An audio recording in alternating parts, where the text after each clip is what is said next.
Hola y bienvenidos a La Puerta del Norte.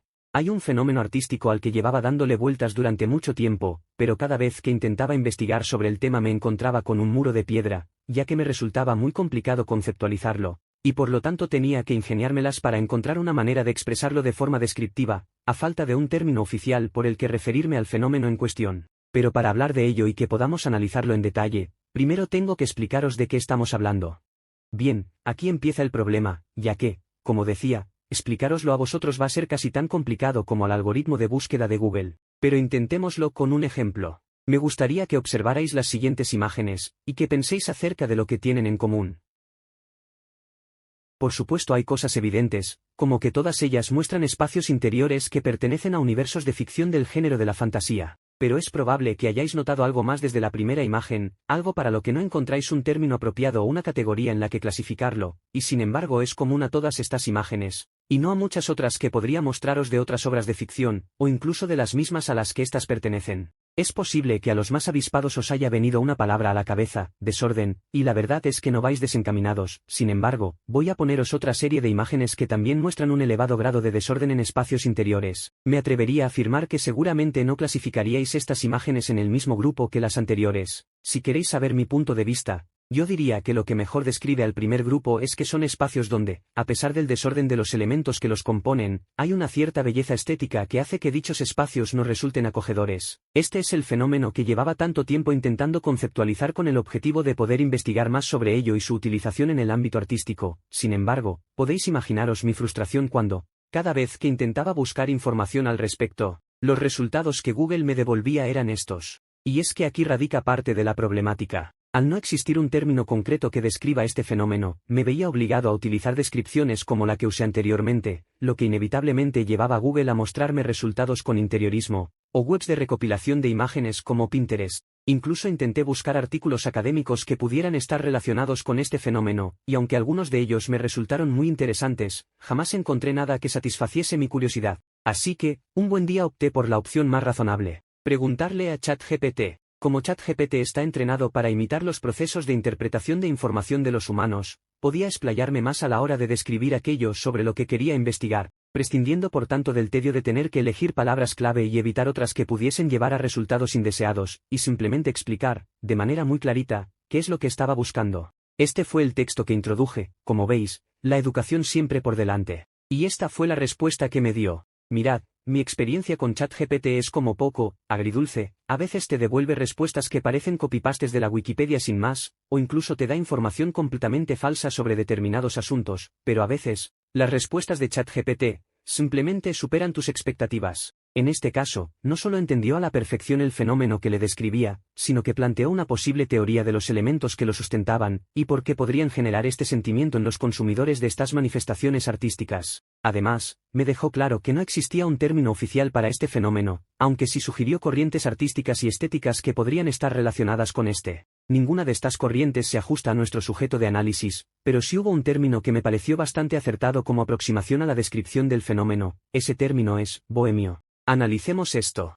Por mi parte, cuando pienso en alguien bohemio, me suele llevar a imaginar a alguien que vive de una manera muy apasionada algún hobby o estilo de vida, y que precisamente esa pasión hace que le preste menos atención y energía a cosas como el tener su espacio ordenado. Es algo muy cercano al romanticismo, y que sin embargo cuando lo llevamos a la práctica en nuestro entorno histórico y social real, nos lleva más bien al rechazo, ya que inmediatamente nos genera una asociación con una falta de condiciones higiénicas, practicidad e incluso podemos atisbar indicios de un posible trastorno mental en las personas que habiten dichos espacios. Sin embargo, cuando observamos estas mismas características en espacios ficticios y fantásticos, con un diseño estilizado y una composición que, aunque parezca contradictorio, os aseguro que está muy pero que muy cuidada, nos genera un sentimiento de afinidad que puede parecer contraintuitivo. Y después de haberme metido de lleno a explorar este fenómeno, creo que puedo haber dado con algunas de las claves. Por una parte tiene que ver con un componente puramente psicológico, y es que estos entornos, que fueron minuciosamente creados por grandísimos artistas, nos dicen más de lo que parece sobre los sujetos que los habitan. Que son desordenados es obvio, pero puede que en nuestra mente se empiece a generar una asociación menos evidente, por alguna razón, y aunque todavía no hemos conocido a estos sujetos,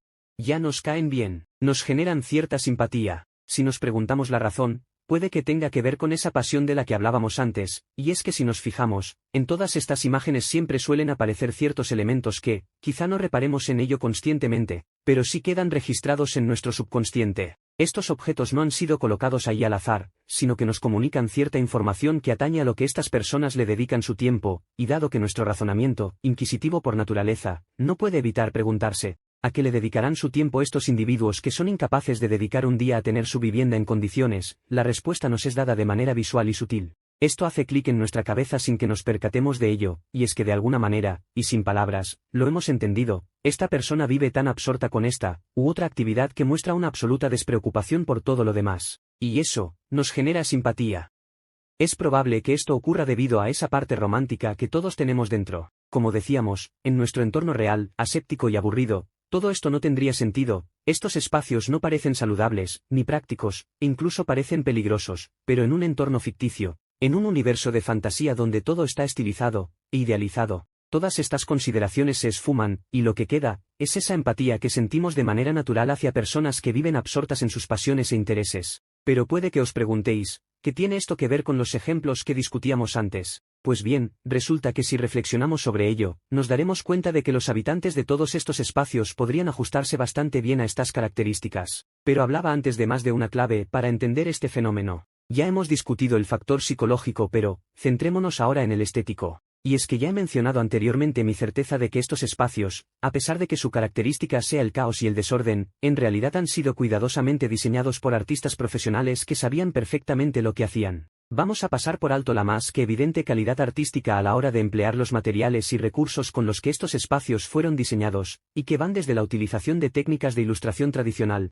hasta la creación de modelos 3D con los cuales generar escenarios prerenderizados para posteriormente modificarlos manualmente. En su lugar nos vamos a centrar en otros aspectos de la producción artística, como son la composición, el shape language, o la utilización de siluetas potentes que generen un impacto visual. A la hora de componer una escena, hay ciertos recursos que se pueden emplear para generar una sensación placentera en el espectador, y uno de ellos es la utilización de elementos que, de manera más o menos evidentes, actúan como conductores visuales que hacen que nuestra vista haga lo que el artista pretende cuando observamos su obra. En el caso de una escena en la que existe un claro punto de interés como puede ser una escena de combate, lo ideal será utilizar elementos que guíen nuestra atención hacia dicho punto. Esta técnica se suele combinar con una elección cuidadosa de otros parámetros visuales, como el contraste y la propia iluminación de la escena, para que nuestra atención se centre de manera inmediata en el punto de interés principal en un primer visionado de la imagen. Pero puede que os preguntéis, ¿qué pasa en los casos en los que no existe un punto de interés evidente, como de hecho ocurre en las ilustraciones que estamos analizando hoy?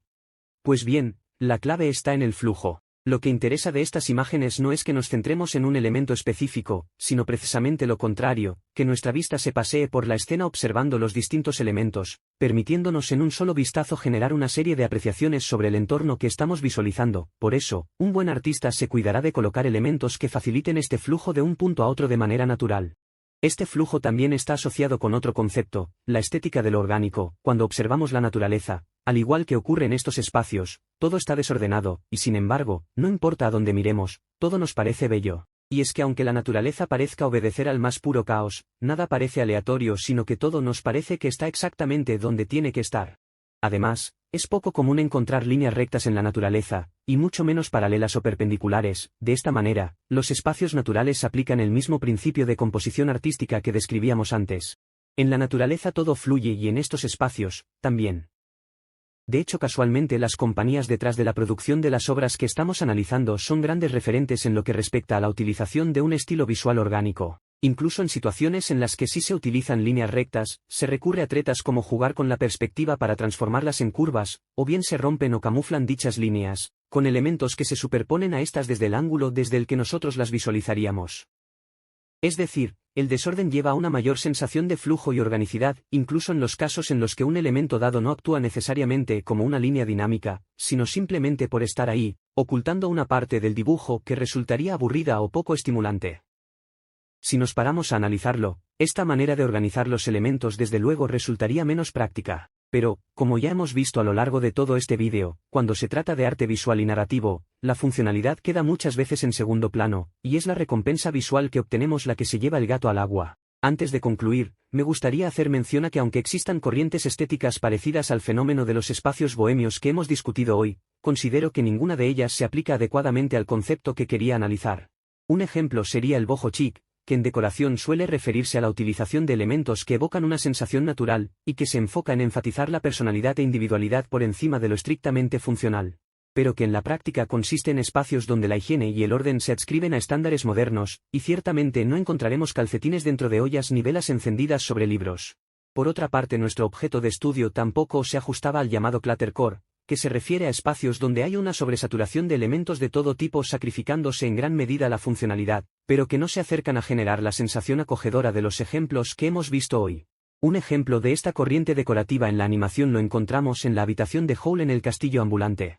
Por último habría que mencionar el cottagecore, que a primera vista podría ser el que mejor encajaría, pero por lo que tengo entendido esta corriente hace más referencia a la romantización de la vida sencilla y bucólica en ambientes rurales, pero carece de muchos de los elementos analizados en este vídeo, empezando por el desorden generalizado. En cualquier caso no soy un experto, ni mucho menos, en temas de decoración, así que mi entendimiento de estas tendencias podría no ser acertado, por lo que sentíos libres de rebatirme en los comentarios y proponed otros términos o corrientes estéticas que consideréis que se podrían ajustar mejor. Y esto sería todo por hoy. Si te gusta este contenido considera apoyarme en Patreon para que pueda seguir siendo capaz de mantener el ritmo de 2 vídeos a la semana. Alternativamente, dejar un buen like o suscribirte también ayuda un montón. Por mi parte, yo voy a seguir dedicándome a crear mundos de aventura y fantasía, y podéis estar seguros de que habrá muchos espacios bohemios en ellos. Muchísimas gracias por haberme acompañado hasta el final y nos vemos muy pronto en el próximo vídeo.